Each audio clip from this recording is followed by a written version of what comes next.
Today, what I am going to show you is sourdough pretzels.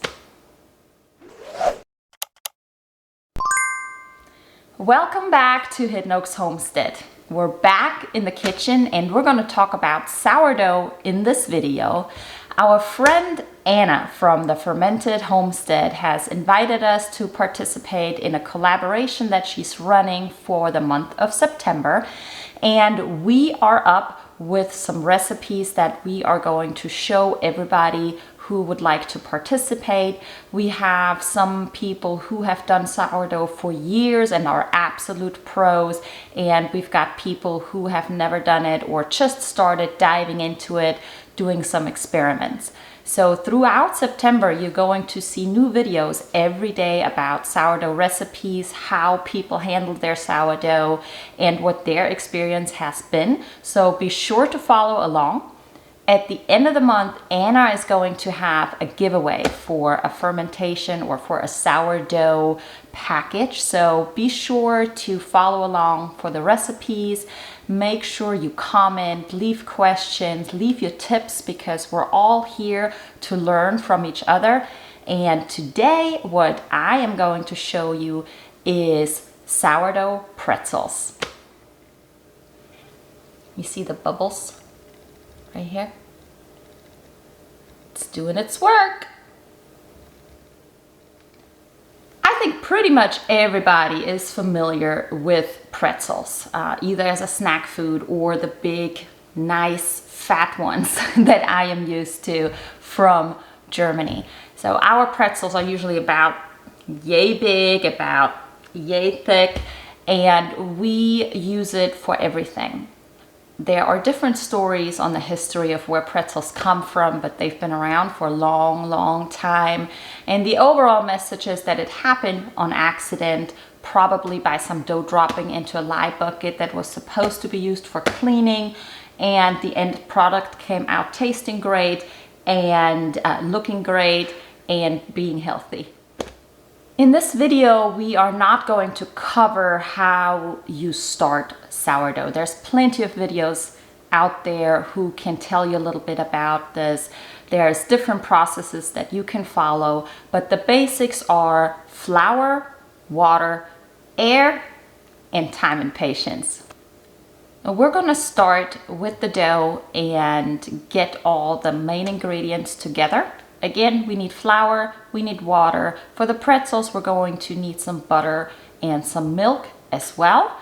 Mix in the main ingredients, get your sourdough in there, and let it proof. All right, let's combine this. If you have a KitchenAid, this is a whole lot easier. But, you know, I don't have one, so I'm using my hands. I like to do the initial combining by spatula, basically, and then we're gonna get our hands dirty to really get in there and knead it.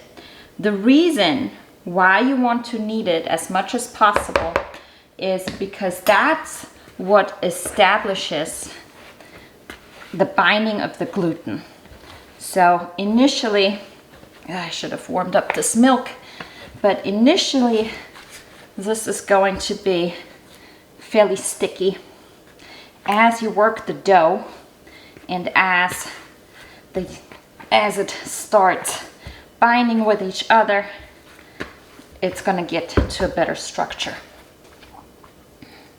All right, so we are combining all of our dough first. So we've got our flour and our milk and our butter and a little bit of salt for the taste, and then we're going to add our sourdough. All right, so let's see, we've got grams, and the reason why you want to do grams is because it's a science experiment. So you really don't want to use cup measures or teaspoons or tablespoons or anything like that. Baking is a little bit different than cooking. So you need to be a little bit more exact with your ingredients. So let's see, let's put it to 0. There we go. And then, oh, look at that, beautiful. Look at that. Gorgeous. I'm gonna add this.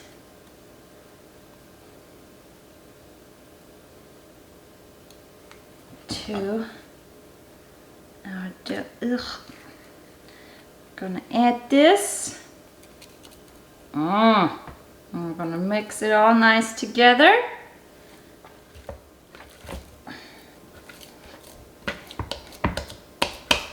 All right, now this right here is going to rest in a warm environment. So you don't want to bake it right now or it's gonna dry out obviously and not add a whole lot of, it's gonna be rock hard if you bake it right now. We are going to let, we're going to let this rest and rise and do its work. It's going to rise in size about double. We want to watch it because there's not an exact time. I would typically check back every hour or so and see where it is. It needs to go through this process at least twice to really do its magic. To prevent it drying out while it's sitting in the warm air and doing its job, we're gonna cover it with some cling wrap. That way we keep the moisture intact. You can also use a wet towel and cover it with that. That'll do a great job as well. I like to use some cling wrap just to kind of help it rise because it's going to keep the heat inside and help it rise a little bit faster. This might surprise you, but we like to eat in Germany. We like to eat a lot of bread, lots of cheese, lots of meat, lots of food in general. One of my favorite things to pair with German style pretzel is a thing called Oberste, which translates to sort of like a beer cheese recipe, pub cheese sort of thing. And it's basically a mixture of different cheeses. My grandma used to call it stinky cheese. And we're gonna fix that while we wait on our dough to rise because I want to enjoy some of that later on with my pretzel. When you're working with sourdough, you're working with nature. So nothing is necessarily guaranteed. There's going to be success, there's going to be failure along the way as well. In regards to working with sourdough, you are going to invest some time. So it's definitely a patience game because you want to make sure the fermentation process has time in converting the sugars into amino acids and being a more digestible end product. There's lots of variables with sourdough. Where do you live? What's your elevation? What's your temperature? How warm or how cold is your house? The dough is going to need a certain temperature to be able to do its work.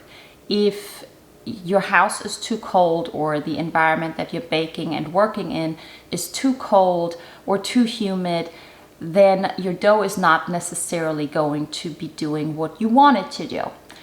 We don't all work in a controlled environment, so it's all about trial and failure, and you will figure out with your surroundings how to best work with the natural and wild yeast.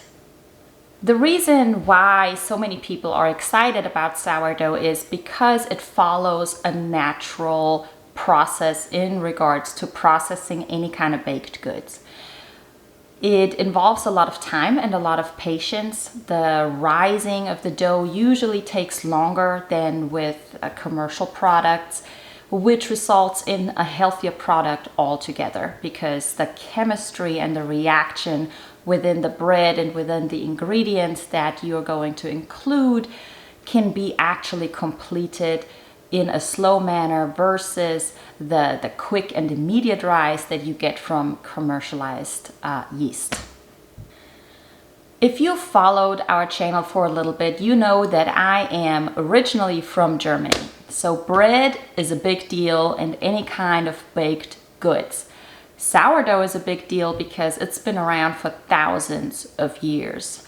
Before we had commercialized ways to raise dough, sourdough is how we baked bread and how we baked any kind of goods that needed a rising agent.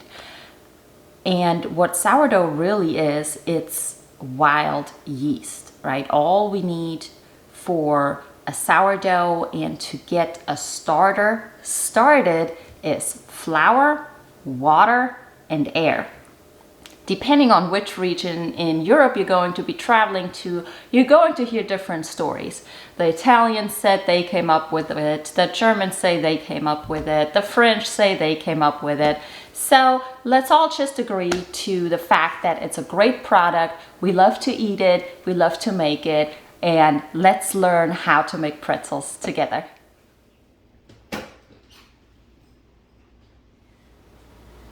It's been an all-day thing. The thing about baking, especially with sourdough, is it takes time and it takes patience. So it's a good thing that you can do while you have other things to do as well. Because, well, I can't sit around all day waiting for dough to rise. We have went through 2 sets of proofing with our pretzels. And it's time to get them rolled up and into a lye bath. Well, they went a little bit too far.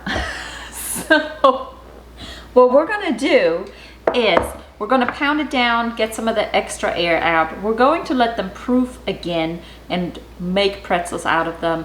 In the meantime, we're gonna get the lye water ready. Now, a lot of people think of lye for just in soap or cleaning products. Lye is used for food preservation all over the place. Lye is safe for consumption as long as you don't overdo it. So you want to use about 2 tablespoons of lye diluted in about a quart of water. That is about the perfect mixture for something like these pretzels or any kind of pretzel rolls that you might want to make. And what the lye does is it gives the pretzel that deep, dark, brown shine, that caramelization that happens as you bake it. And that's what we're gonna get ready now. One of the things that we gotta remember is that lye reacts with aluminum. So my baking sheets are all aluminum. This means we need to put something down before we put the pretzels dunked in lye water down, because otherwise we're gonna have a little chemical reaction going on. So all we need is a piece of parchment paper.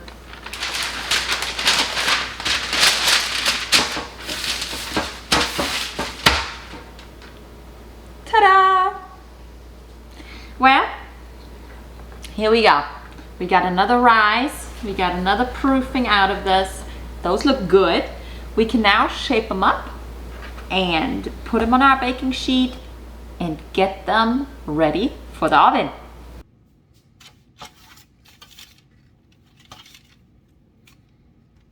There we go, sourdough pretzels. I'm going to enjoy some today for dinner with the family. They are absolutely delicious. If you've just started with sourdough, don't give up. It just takes a little bit of experimenting and some patience and some grace. Give yourself some grace. Try out some new stuff, and happy baking, happy sourdoughing, and I hope you have some fun this month with learning some new recipes for sourdough.